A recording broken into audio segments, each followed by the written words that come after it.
स्वागत है आपका मैथ्स फॉर फ्यूचर में। जैसे कि बताया गया है कि हम लोग क्लास शुरू करने वाले हैं जिसमें मैथ्स और साइंस की पढ़ाई आप लोगों को आज मैं शुरू करता हूँ क्लास 8 की यानी 8वीं क्लास का बिहार बोर्ड का मैं एनसीईआरटी शुरू करता हूँ जिसको बीटीपीसी बोला करते हैं। ठीक है, उसका मैं साइंस यानी विज्ञान शुरू करता हूँ। आज उसका पहला चैप्टर होगा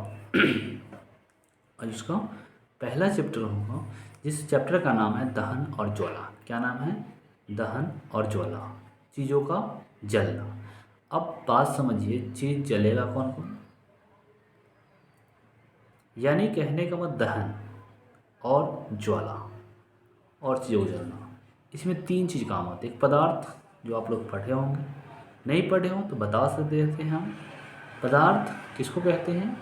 पदार्थ जो आपके चारों तरफ जो भी चीज़ दिख रही है स्थित है, जो जगह छेदता है, स्थान घेर ले हैं, सब कोई क्या है? पदार्थ। फिर सुन लीजिए, पदार्थ क्या होती हैं?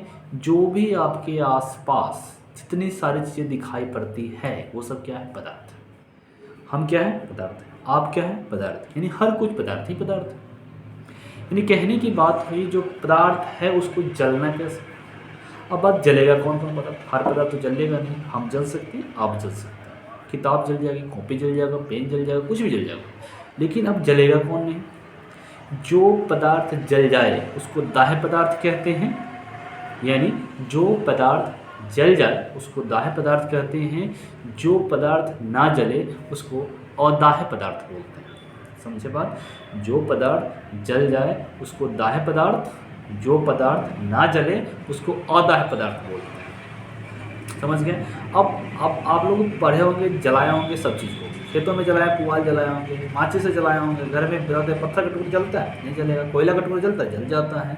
यानी माचिस के लेसर लगा के उसको भी लगा देते हैं। यानी जिसको भी हम जलाए वो जल जाए तो उसको क्या बोलते हैं? दाह्य पदार्थ। जिसको भी हम जलाए वो ना जले उसको क्या बोलते हैं?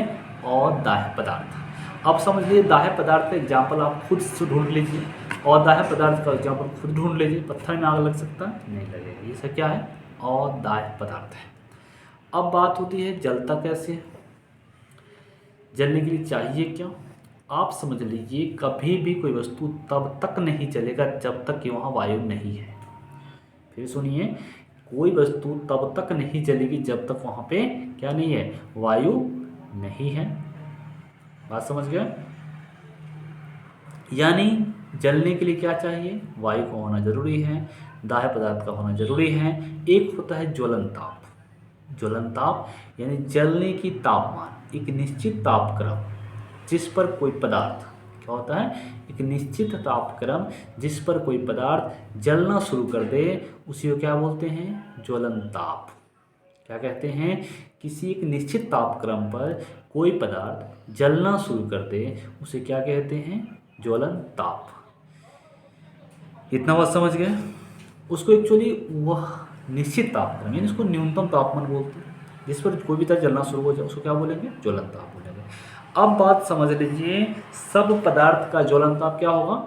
अलग अलग होगा, एक जैसा तो होगा नहीं। मान लीजिए आप किसी लकड़ी को जला रहे हैं, तुरंत जल जाता। आप किसी लोहा को जला कर देखिए, जल्दी जलेगा? नहीं जलने वाला। यानी कहने का मतलब क्या होता है? सबका ज्वलन ताप अलग अलग होगा। ठीक है? कागज़ है तुरंत जलेगा, लकड़ी है थोड़ा जलाने में टाइम लगेगा, उसके बाद फिर लोहा पे जाता है उसको और जलाने में टाइम लगेगा। यानी कहने का मतलब क्या हो रहा है? सब चीज़ का यानी सब पदार्थ का ज्वलन ताप अलग अलग होता है। किसी पदार्थ को जलाने के लिए कम तापमान की ज़रूरत होती है तो किसी पदार्थ को जलाने के लिए ज़्यादा तापमान की ज़रूरत होती है। जैसे आप समझिए, कागज़ जलाएंगे तापमान ज़्यादा लगेगा? नहीं लगेगा। लोहा को जला कर देखिए, तापमान ज़्यादा लगेगा।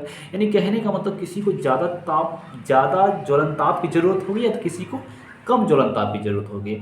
पदार्थ का ज्वलन ताप यानी पदार्थों का ज्वलन ताप किस पर निर्भर करता है? उसके प्रकृति पर निर्भर करता है। यानी किस प्रकृति का पदार्थ है? प्रकृति का मतलब उसमें जो बल होता है, कितनी वो ठोस है। ठोस तो सब होती है लेकिन वो कितनी ठोस है, उसकी संघनन कितनी है, उसकी घनत्व कितना है। जिसका घनत्व ज़्यादा होगा उसको जलाने में समय ज़्यादा लगेगा। यानी कहने का मतलब सबका प्रकृति अलग अलग होती है। कोई पदार्थ को अपने प्रकृति के अनुसार जलेगी। यानी ज्वलन ताप किसके पर निर्भर करेगा? ज्वलन ताप पर निर्भर करेगा, उसके प्रकृति पर निर्भर करेगा। ठीक है, किसी को हम ज़्यादातर जला सकते हैं, जल्दी जला देंगे, किसी को देर तक जलाएंगे या देर से जलेगा, देर तक नहीं देर से जलेगा। ठीक है, अब क्या होती है, कब कोई पदार्थ जलना जल्दी जल जाता है, कब कोई पदार्थ जल्दी नहीं जलता। अब समझिए गर्मी के मौसम कोई पदार्थ को जलाए तुरंत जल जाए, क्यों जलता है? क्यों जलता है? क्योंकि शुष्क होता है। और ठंडी के जीवन जला कर देखिए, घूरा तापे होंगे ना, घूरा पे देख लीजिए आप, उस पर क्या होता है, आप जल्दी नहीं जलेगा। ऐसा कारण क्या है? ऐसा कारण है ज्वलन ताप। अब ठंडा में क्यों नहीं जलेगा? क्योंकि नमी ज़्यादा हो जाती है, नम वायु, जिसको नम वायु बोलते हैं। नम वायु का मतलब क्या होता है? हवा के साथ साथ उसका पानी का कुछ मिश्रण, उसको नम वायु बोलते हैं। ठीक है, ये अगर कभी कभी क्या होता है, गर्मियों के मौसम में सुने होंगे कहीं ना कहीं आग लग जाता है।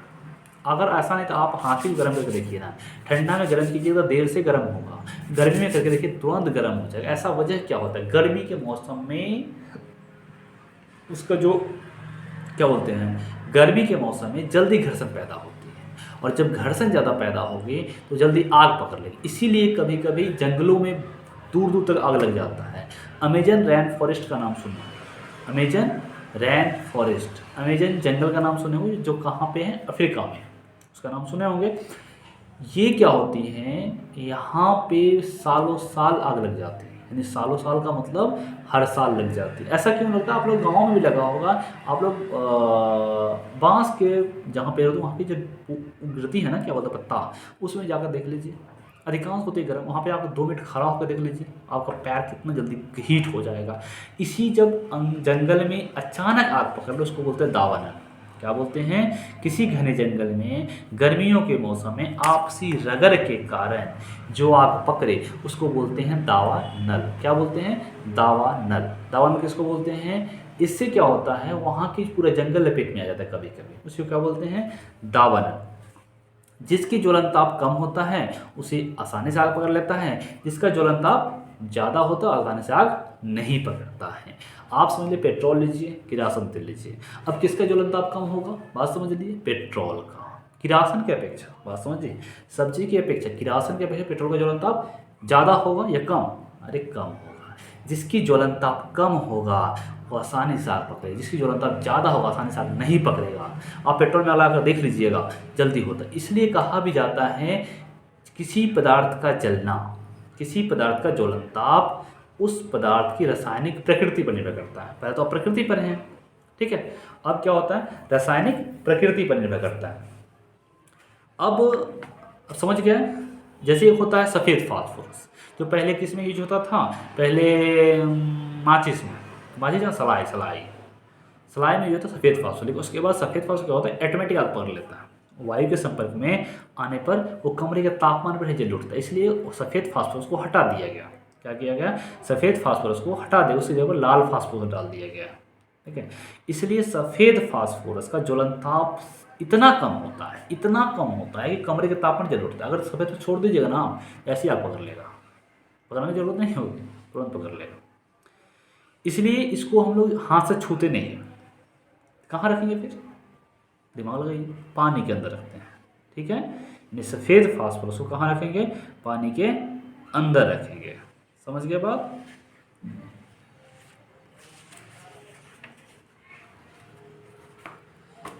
कागज़ की कटोरी बनाइए, ठीक है, उसमें पानी गर्म करके देखिए, क्या आपका कटोरी जलेगा या नहीं जलेगा? कागज़ कटोरी का नहीं जलेगा। क्यों नहीं जलेगा? ऊष्मा का संचरण जो है जल में होता रहता है, और कागज़ जलने से क्या होता है? बच जाता है। ठीक है, ऑक्सीजन की खोज किसने करता है? जोसेफ प्रिस्टले ने करता है। किसने की ऑक्सीजन की खोज? जोसेफ प्रिस्टले ने करता है। देखिए, लकड़ी वाला चूल्हा तो आपने देखे होंगे, ठीक है। केरोसिन का पहले स्टोव आता था, उसका मार के चालू किया जाता था, वो भी देखे होंगे। उस पर खाना बनाया नहीं देखे होंगे, अब घर में होगा। केरोसिन चूल्हा तो होगा ही अभी, डेफिनेट लकड़ी वाला चूल्हा।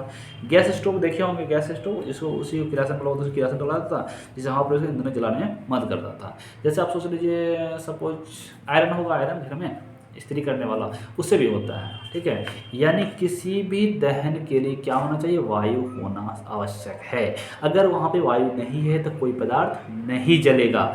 अगर जलना कौन सी प्रक्रिया है, जलना एक रासायनिक प्रतिक्रिया है, ठीक है। जलना कौन सी प्रतिक्रिया हो जाएगा, रासायनिक प्रतिक्रिया, क्योंकि जलने के बाद उसको रिटर्न नहीं कर सकते। दो तरह के परिवर्तन होते हैं, भौतिक परिवर्तन होता है, रासायनिक परिवर्तन। मान लीजिए भौतिक परिवर्तन क्या होता है, आप उसको फिर फॉर्म में ला सकते हैं, जैसे कागज को काट दिया, ठीक है। सब्जी, मोमबत्ती का पिघलना, मोमबत्ती का पिघलना, ये क्या हो जाएगा, भौतिक परिवर्तन। मोमबत्ती का जलना, समझ लीजिए बात, मोमबत्ती का पिघलना ये कौन सा परिवर्तन, भौतिक परिवर्तन। लेकिन मोमबत्ती का जलना कौन सी परिवर्तन, रासायनिक परिवर्तन, क्योंकि उसमें मोम मिला था। मोमबत्ती वो जला तो फिर आएगा, नहीं आएगा, लेकिन मोमबत्ती पिघल रहा है तो फिर वो मोम ही रहेगा। यानी कहने का मतलब क्या है, प्रतिक्रिया जलना भी एक रासायनिक प्रतिक्रिया। किसी चीज़ को अगर मान लिया आपको हमको कोई जला दिया जाए तो क्या हम रिटर्न हो सकते हैं, नहीं ना। यानी कहने का मतलब क्या हो रहा है, जलने के लिए कितनी चीज़ की आवश्यकता होनी चाहिए, 3 चीज़। कौन कौन होनी चाहिए, ज्वलनशील पदार्थ का होना, पहली बात। ज्वलन ताप तक पहुंचने का उपाय होनी चाहिए। तीसरा, हवा की जरूरत। ज्वलनशील पदार्थ का होना मतलब अगर हम मिट्टी को जलाएंगे जलेगा, जलेगा, लेट से जलेगा। पत्थर को जलाएंगे जलेगा, नहीं जलेगा। इसके बाद ये होना चाहिए, ज्वलन ताप तक पहुंचने का उपाय होना चाहिए। उपाय का मतलब क्या होता है, उसको जलाने के लिए कुछ चाहिए, ठीक है। ज्वलन ताप उसका कितना है, कम है कि ज़्यादा है, उसके हिसाब से जलाना होना चाहिए। इसके बाद हवा नहीं तो जलेगा नहीं, पहली बात। अब सोच लीजिए बरसात के मौसम में माचिस की तीली, ठंडी में वही होता है, बरसात के मौसम में, ठंडी के मौसम में तीली क्या हो जाती है, नम हो जाती है। नम का मतलब नम वायु उसमें ऐड हो जाता है, यानी जुड़ जाता है। नम वायु के संपर्क में आ जाने पे उसमें क्या हो जाती है, वो जल नहीं सकता, जलता है, लेट से जलता है। वही अब गर्मी के दिनों में जला कर देखिए, माचिस टका जलेगा, कोई लेट सेट नहीं होने वाला है। इसके 2 कारण होते हैं, क्योंकि ठंडा में ताप क्या होता है, कम जाता है और नमी बने रहती है। बरसात में नमी ज़्यादा रहता है और ताप कम जाता है। और जब वातावरण तापक्रम ज़्यादा हो तब देखिए जला टका जलेगा, कोई लेट फेट नहीं। गोईठा देखे होंगे, जलिए किस्म से डगा डाल दीजिए, लेकिन वही गर्मी के मौसम में तक जला दीजिए, लेकिन ठंडा के मौसम मारते रहिए सलाई, मारते रहिए, कुछ नहीं होता, जलता है, बहुत लेट से जलता है। चलिए आपको माचिस की कहानी की शुरुआत करते हैं। किसकी कहानी शुरुआत, माचिस की कहानी। माचिस बनती कब है, माचिस पहले की ज़माना में पत्थर को पत्थर से रगड़ा जाता था तो उससे चिंगारी निकली। समय इसी पर बनते बनते प्रयास में आई। अब होती है माचिस बनने की प्रयास शुरू होती है 1680 में। किस कब शुरू होती है, 1680 में शुरू होती है।